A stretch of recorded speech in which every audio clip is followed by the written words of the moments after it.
You are Locked On Rams Postcast, part of Locked On Sports Los Angeles, on the Locked On Podcast Network. Your team every day.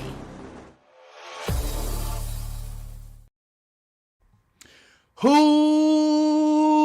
house? Rams house, baby. What's going on, Rambley? And welcome back to the latest edition of the Locked On Rams Postcast, coming at you live, as always, after every single Rams game, right here on the Locked On Sports Los Angeles YouTube channel, and after the fact, wherever you get the Locked On Rams podcast feed. If you don't know who I am, good evening, everybody. My name is Gavin Carlson, former credentialed journalist in the LA area, was covering UCLA sports with the Daily Bruin, now a part of the Locked On Podcast Network, where it's your team every day. Our team is the Rams, and my, oh my, I know the comment section is going to be popping in this one. The Rams. I don't know what else to say other than coming off of one of the greatest offensive shootouts in NFL history last week in a 44-42 win over the Buffalo Bills. The exact opposite type of football game tonight in a sloppy, soaked Levi Stadium in Santa Clara. But the Rams find a way. They find a way. 12-6. They didn't need a touchdown to end the Niners season and maybe, just maybe, make themselves the favorites in the NFC West. We'll talk about this gritty performance. We'll talk about a superstar in the making on the defensive side of the ball, and we'll talk about that NFC West race. Are the Rams the favorites to clinch that division title? We'll talk about all that and plenty more after this huge win. But before we do, two things. First and foremost, shout out to everybody watching either live or after the fact. As always, if you haven't already, even though we're only a couple minutes in, leave a like, comment, subscribe, all that good stuff. Shout out to all of you. And of course, shout out to the sponsor of today's show. It is Prize Picks, this Thursday night football edition of the Locked On Rams Postcast, brought to you by Prize Picks. Go to prizepicks.com/LockedOnNFL and use code, in all lowercase, LockedOnNFL to win $50 instantly when you play $5. Now, Sean McVay was interviewed at halftime, or coming out. I don't know if it was going into the halftime break or coming out of the break. I think it was coming out. And he just said, it's one of those games.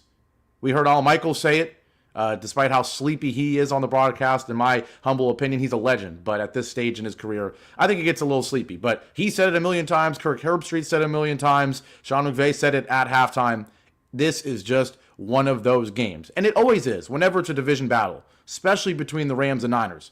It's always going to be physical and gritty. And there's chess matches going back and forth. You've got two of the best offensive minds. We know how similar the offenses are for both Kyle Shanahan and Sean McVay, coming from the same tree. It's all about running the football. It's all about the motion, the pre-snap, all of that. But especially everything in this battle, in this rivalry, the chess match between the two offensive minds, their commitment to physicality, dominating the line of scrimmage, running the football, hard tackling, all of that is amped up exponentially by the rain. And in the second segment, I'm going to say, I'm almost going to, I always try to have a nuanced take, all right? I'm not just going to come in with the obvious things, all right? Obviously, we have to talk about the rain. In the second segment, I'm going to say, don't overreact too much to the rain, and don't let it blind you from what we saw on the field. But, of course, the rain was a factor. Of course, it was a factor. And it just made two offenses that are already going to rely on the run to get their offense going turn into two offenses that really only could gain yardage consistently through the run game and then have the occasional shot play. Whenever there's a close game like this, the first thing, of course, is win however you can. Win however you can, of course, especially a game like this late in the year that means as much as this one did. If the Rams lose this one, their season is arguably over, because then you're in a four-way crazy tie in the NFC West where you have to run the table and get help, right? Of course, win at all costs, and we did that. The second thing is, how proud am I of this Rams team to win this way? If we won this way and every single, if we were I don't name X team that wins. Honestly, if we were like the Chiefs and we won like this, I mean, the Chiefs win like this every week, but that's kind of my point. If we're the Chiefs and you win like this and it's another tight game where your offense looks lackadaisical, you're thinking, this is really a concern.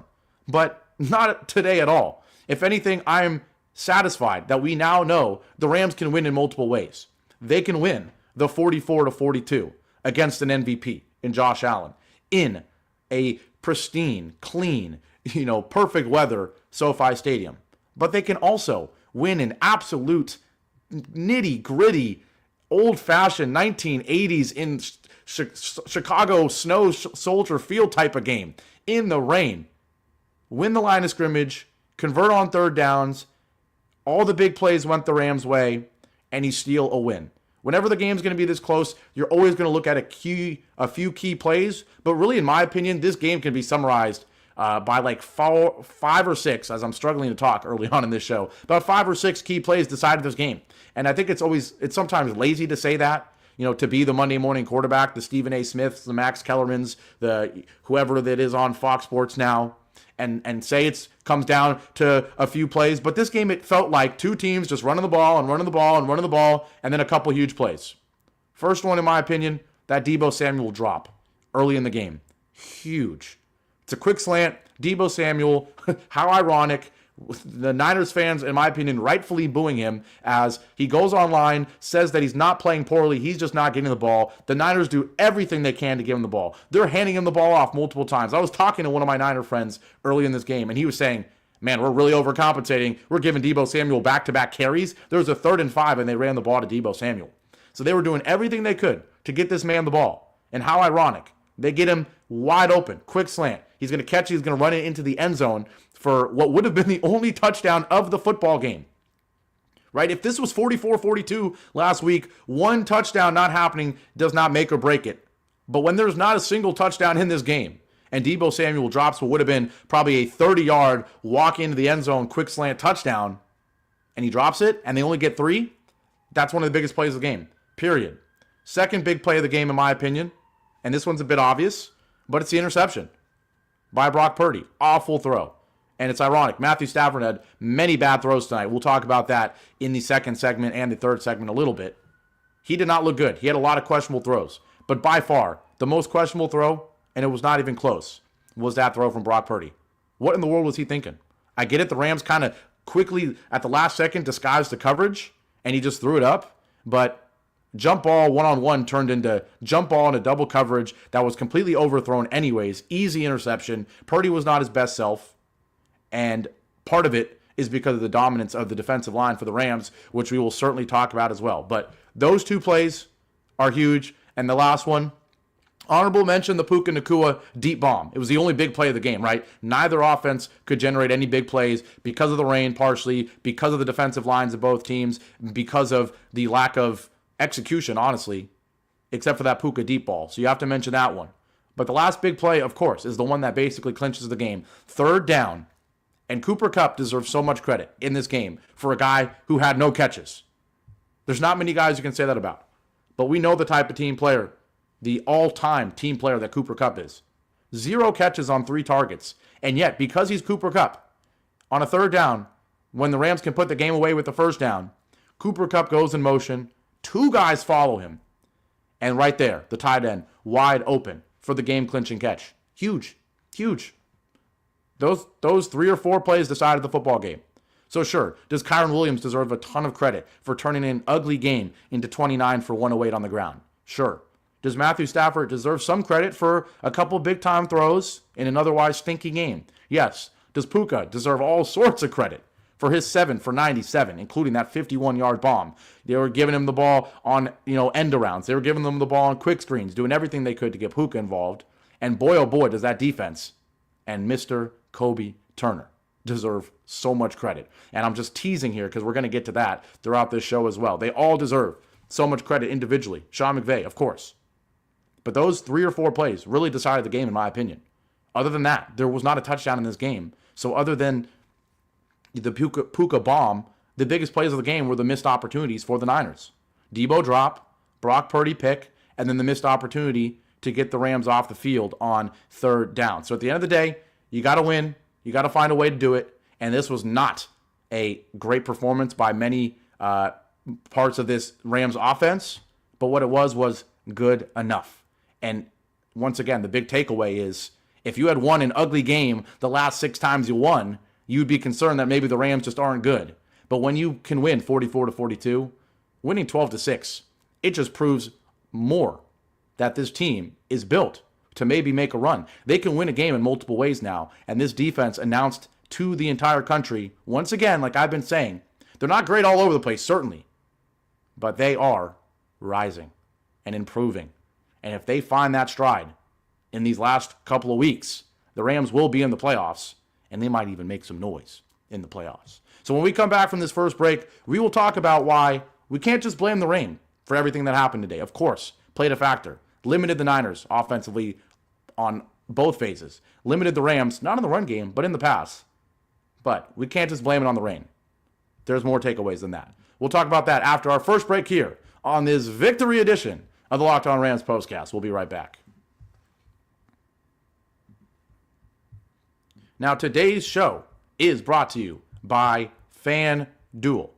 If you don't know what FanDuel is, you should. It's America's #1 sports book. Get ready to tackle the NFL action with FanDuel because right now, new customers can bet $5 and get $150 in bonus bets if you win. The FanDuel Sportsbook app gives you everything you need to place live bets on the NFL all in one place. So when you get the hunch in the middle of the game, you can check out the latest stats, view live play-by-play, and so much more on the same page where you place your bets. Just visit FanDuel.com to join today. You'll get started with $150 in bonus bets if you win your first $5 bet. That's FanDuel.com. Never waste a hunch and make every moment more with FanDuel, an official sportsbook partner of the NFL. And today's show is also brought to you by Game Time. Now, Game Time, if you don't know what it is by far the best place to get tickets.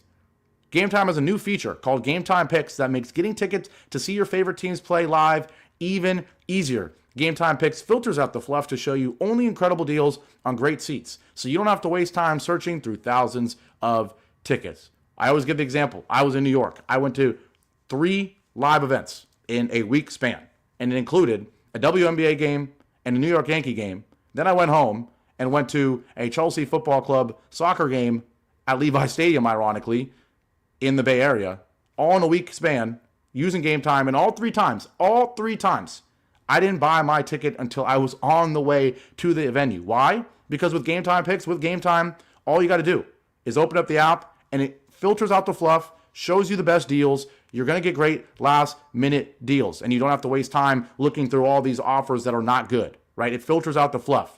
Then it makes it even easier. They got the all-in pricing tool where it shows you all the prices up front. You do need to toggle this, but if you do, it's right there. The curation makes it easy to save more. You can see the views from your seat. You got the lowest price guarantee, Game Time ticket coverage, and so much more. So take the guesswork out of buying tickets with Game Time. Download the Game Time app, create an account, and use code LOCKEDONNFL for $20 off your first purchase. Terms apply. Again, create an account and redeem code LOCKEDONNFL. That's LOCKEDONNFL for $20 off. Download Game Time today. What time is it? Game time. Back here live on this victory edition of the Locked On Rams Postcast. Once again, I'm Gavin Carlson, coming at you live on the Locked On Sports Los Angeles YouTube channel. I don't even think I've said the score yet. Rams 12, Niners 6. They win the football game without a touchdown. Neither team scores a touchdown. The complete opposite of last week when the Rams and Bills set records with 5 rushing and 5 passing touchdowns combined. In this one, 0 zilch for either. And yet, once again, like I said in the first segment, it just proves that the Rams can win in multiple ways. That's the biggest takeaway. The second takeaway that we're going to talk about here in segment 2 is, once again, don't just blame this on the rain. Don't just be lazy, right? Niners fans are going to tell you that Brock Purdy looked shockingly bad because of the rain. I don't think they're going to tell you this, but some might say Deebo Samuel dropped that pass because of the rain. That Juwan Jennings only caught 2 of his 9 targets because of the rain. Even some Rams fans might say Matthew Stafford didn't throw a touchdown, had multiple near interceptions because of the rain. But don't let them do that.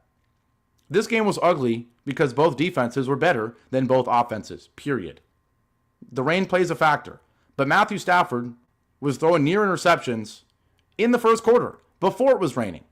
The Niners were looking like a team that was going to run the ball for 3 yards a carry like they did in the first quarter when it wasn't raining. All right, some people are going to see how much it was pouring rain in the second quarter and throughout the second half and say, oh, it was raining the whole game, all 60 minutes, and that's why it was ugly. First quarter, it was not pouring rain, and there were 4 punts in like seconds. I think there was 4 punts in the first 8 minutes before the rain was a factor. At the end of the day, these are two offenses that need their line to win, that need to get the run game going, and then generate the pass out of that, and neither could. That Niners defense, it was looking nasty. Dre Greenlaw back, the safety back, blanking on his name, but he was back. Probably shouldn't even try to pronounce it anyway, to be honest. But they were flying all over the place. They were crushing Kyren Williams. They were crushing Blake Corum. Puka Nacua, I think he took, if you play Madden or NCAA Football 25 like I do, you know what a hit stick is? Puka Nacua got hit sticked about 7 times in this game, which shows how tough he is. The Niners defense was flying all over the place, hitting guys. I mean, Matthew Stafford got drilled on a read option in the red zone one time. Don't know why we were running that, to be honest. Try to get cute there. This was not about the rain only. It was about two defenses that were dominant. We just talked about the Niners. Can I finally, Gavin Carlson, can you finally talk about Kobie Turner and this front seven? My, oh my. The player of the game, in my opinion. I'm not going to wait any longer. It's Kobie Turner. He was unbelievable. He was unbelievable. The sacks, the TFLs, the constant dominance in the backfield. 2 sacks, 2 TFLs, 2 QB hits, 3 solo tackles, 5 total tackles. Cool. But like they said on the broadcast, he was getting double teamed the whole game. And he has the highest pressure rate of anybody in the NFL on double teams. You know who that sounds like? It sounds like Aaron Donald. Now, of course, let's not waste any time making the comparison. But the moral of the story is people were asking, how is this Rams defense going to fill the hole? And you can make the argument that they have one of, if not, the best guy in the NFL to fill that hole. And no one in the NFL can fill that hole. But maybe other than, Mr. Jones out in Kansas City. Or who else? I'm blanking on, Leonard Williams, guys like that. Other than a few guys, Kobie Turner is up there as one of the best nose tackles in football. He was dominant. I mean, those sacks on Purdy, he was getting double teamed. Purdy was running all over the place. Boom, Kobie Turner there on the first one. Second one, again, double team in the backfield. He wasn't alone. Of course, you're going to always get a good game from Byron Smith. You're always going to get a lot of tackles, at least, from a Christian Roseboom and Omar Spates. I thought they, being the weakness of this team throughout most of the season, the linebacking core, they had one of their best games. And then the sneaky thing that you have to give a lot of credit to is this secondary for the Rams was actually quite good. Ahkello Witherspoon, he got burned, I think, once or twice, but he also had 3 passes defensed. Really solid. Obviously, you have the interception by the secondary. And then a hidden thing that some people are going to forget is early on in this game, there was a matchup being created by the Niners. George Kittle against Cam Curl. And Cam Curl, he got it done. 2 passes defensed. Maybe some people are going to say he was early on the first one. Maybe it could have been PI. Second one, good defense on a deep Kittle shot. He did a good job limiting Kittle in what was going to be the matchup the Niners were going to try to take advantage of for the Rams. So this wasn't about the rain, guys, this part of it. This was about Kobie Turner being one of the best young stars in football. About a front seven that I've told you all year is not just average and getting better. It's an above average front seven with one of the best front fours in the NFL. I didn't even say the name Jared Verse, who was a DPOY or defensive rookie player of the year. I don't even think I said that correctly. The defensive rookie of the year, D-Roy, there we go, in the NFL. One of those candidates. He didn't even have the biggest game on the D-line, the second biggest game, the third biggest game. Front seven's dangerous, folks. Rams can win in many ways, folks. They're not just going to win 44-42. You want to get ugly, you want to get nitty-gritty. We know Sean McVay can play chess on offense and find a way to get down the field enough, despite his offense just not having it tonight. But now the Rams defense can do it too? Can bail the Rams offense out? Wait a second. The Rams are scary, folks. We are scary. So, once again, there are some red flags for our offense. Like I said, Stafford easily could have thrown 2 or 3 interceptions in the first quarter before it was raining. That needs to be fixed. The run game wasn't awful, wasn't great. Just 3.7 a carry from Kyren Williams, Blake Corum goes 3 carries for 5 yards. The most efficient runner was Puka Nacua on 2 end rounds for 11 yards. So yes, there's concerns on the offense. I'm not going to lie. But those concerns aren't that real. Look what we did the week before. I think maybe this game clearly shows that the Rams aren't a 44-point game type of offense, okay? They're an offense that can turn it on in the right environments when they've got advantages with their wide receivers and when they can give Matthew Stafford enough time. Amazingly, he wasn't sacked today, okay? But the big takeaway once again, you can win in multiple ways. And this wasn't just about the rain, that this was an ugly game. Sean McVay turned this into an ugly game. He ran the football repeatedly. The defensive line for the Rams turned this into an ugly game. It was not just the rain. It was the game. It was the team. It was the Rams. Give them the credit we deserve. So when we come back from our last break, we're going to tell you why, with everything I just said, with the budding superstars on the defensive line, with the Rams winning the game without scoring a touchdown, without Cooper Kupp having a catch, they're dangerous in the NFC West. We'll talk about that after our last break here on the Locked On Rams Postcast. We'll be right back. Now, finally, today's show is brought to you by a new sponsor, Built Rewards. That's B-I-L-T. Today's episode is sponsored by Built Rewards. If you're a renter, listen up. This is a total game changer. Thanks to Built, you can now earn points on rent payments, just like you do with groceries or travel. Paying rent now comes with serious perks, and it's completely free to join. You can earn valuable Built points on your rent and everyday spending at no extra cost. Redeem points for flights, hotel stays, and even future rent payments. With over 500 airlines and 700,000 hotels in their program, the possibilities are endless. Access unique experiences that are exclusive to Built members. You know, I love using points for travel. As someone who is recently graduated from college, doesn't have a lot of money yet. I got some saved, don't worry, but that's saved. I'm not touching that right now. What I do also have is a decent amount of expenses. I'm paying rent. I'm in a studio. We know that's expensive. And guess what I just said? I'm paying rent. Not to mention the groceries and stuff. Of course, you normally get points for that. I'd love to use my points for travel when I fly back to the Bay Area, where I'm from, when I fly to trips, to occasionally see my friends that are now across the country. I love using points. And now with Built, it makes it so easy to turn my rent into rewards. So if you're already paying rent like myself, why not make it work for you? Start earning points on rent you're already paying by going to joinbuilt.com/LockedOnNFL. That's joinbuilt, BILT.com/LockedOnNFL. And make sure to use our link so they know we sent you. Don't wait. Start earning rewards when? Today with Built.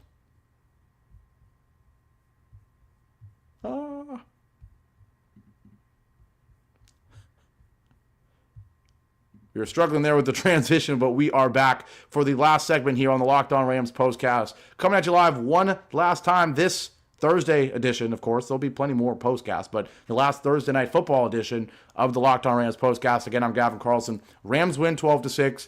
Thrilling game, not because of the score, not thrilling because of touchdowns, not thrilling because of exciting plays, but thrilling because of how much it meant for both teams.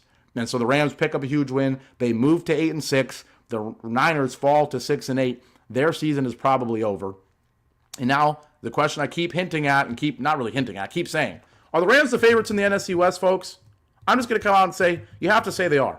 We get it. Seattle has been impressive. They're 8-5. They're still technically ahead of the Rams. But if the Seahawks lose this week, they'll be 8-6. The Rams will be 8-6. And the Rams have the tiebreaker. Then we've got the Jets next week, who, if you haven't heard, they're not very good at football. That needs to be a win. It has to be a win. You'd move to 9-6. And then you've got the Cardinals and the Seahawks. The Rams could end up being 11-6. In which, regardless of what the Seahawks and Cardinals do in the other games that aren't the Rams games, they could win out besides the games against the Rams. The Rams control their own destiny now. They do, period. Obviously, they did 2 weeks ago, coming into the Bills game and this game. But you thought that they were going to split one of these two. Obviously, lost to the Eagles. We assumed they were going to lose to the Bills, had to beat the Niners, had to beat the Jets. But now guess what? You control your own destiny regardless of what these teams do. And dare I say, even if, dare I say it, Even if you lose to the Jets somehow, you still now just have to win those last two games. At home against the Cardinals, at home against the Seahawks. I think so. Because the Seahawks, they are 8-5, like we're saying. And they technically control their own destiny as well. But I'm assuming we win those last two games. We have to win those last two games for the division, period. We're the favorites now. Seattle, they're playing Sunday Night Football against the Packers. That is likely, not likely, because the Seahawks are at home, and we know the home threat they are. I'm not going to disrespect them. But the Packers are one of the best teams in football, right? They have to be considered that. They got this close to beating the Lions, other than the NFC West, or North, excuse me. The Packers beat just about everybody. They're favored in that game on the road. Seahawks fall to 8-6. And if the Rams beat the Seahawks, they would have a 7th loss, right? So the Rams can now even lose this game next week against the Jets, theoretically, and still, they control their own destiny the rest of the way. So the Rams somehow, after starting 1-4, after being lowly in the NFC West, they are the favorites. You have to say they are. Because both games for the Rams that they have to win, the two they have to win, not going to New York and whatever could happen there.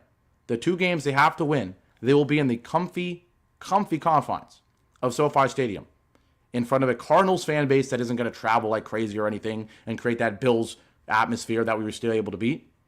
And I don't think the Seahawks are either, unless it's really does come down to that game for the division. Maybe there's a lot of Seattle fans there, but we know how LA is. We know how LA fans are. The Rams are a legit team in the NFC West and just in the NFC in general now.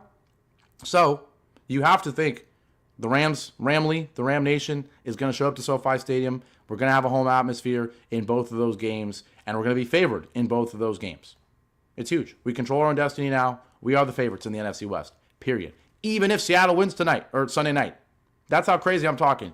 Even if Seattle wins, I think we're still the favorites. Because all Seattle's win does is prove that they're a good team. But it does not change the fact that the Rams control their own destiny. They have a rapidly improving defense, and they host the Cardinals and the Seahawks to end the season. A Seahawks team they already beat in Seattle. Period. Point blank. Rams are the favorites to win the NFC West. Gavin Carlson says it. If I had to put my money on it, I'm saying they get it done. Because they got the best quarterback in the division. They've got the best coach in the division. They've got the most rapidly improving unit, I think, in the division, in our defense. Sure, Seattle's defense is coming back alive. We know that Geno Smith has his moments. We know the Cardinals, at their best, can be amazing. They got the talent offensively in terms of Kyler, James Conner, Marvin Harrison Jr. The defense is okay. But if you have to make the argument of the most complete team in the NFC West, I think it's the Rams, guys. I think it is. Call me biased. Maybe you would say, up until even this week, a healthy Niners team is the most complete team, but they're out of it. So if you talk about the three of us, Seattle, I'd say their defense is a little bit better and their offense is a little bit worse, but our defense is getting rapidly better.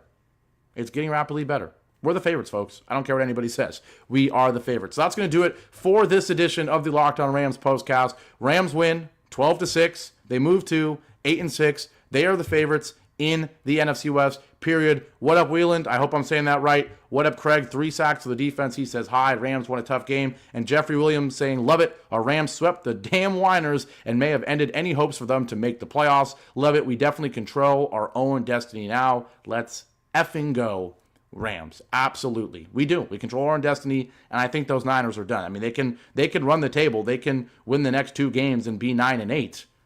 Or excuse me. Yeah, the next, what are they now? They're 6-8, I believe. Yeah, they can win the next 3 games, and be 9-8. I don't know why I can't talk right now. Be 9-8. I don't think that gets in the wild card. I don't think it does, because you've got the Packers, the Lions, and the Vikings all in the NFC North. I think the Packers are, they can't even finish with 8 losses unless they somehow lost the next 4. And the Vikings aren't going to finish with 8 losses either. So the Niners are done. They would have to run the table to even have the slimmest hope. They're not going to get it. Niners' season is ended by our Rams, and the Rams are the favorites in the NFC West. What a time to be alive, folks. One more time, whose house? Rams' house. Rams win. Enjoy your Thursday night, your Friday, your Saturday, and Sunday we'll be watching those NFC West games, especially on Sunday Night Football. But for now, enjoy the win. Good luck to your fantasy teams this week if you're in the playoffs like I am. Have a great weekend, and I'll see you next week for the next Locked On Rams Postcast. Take care.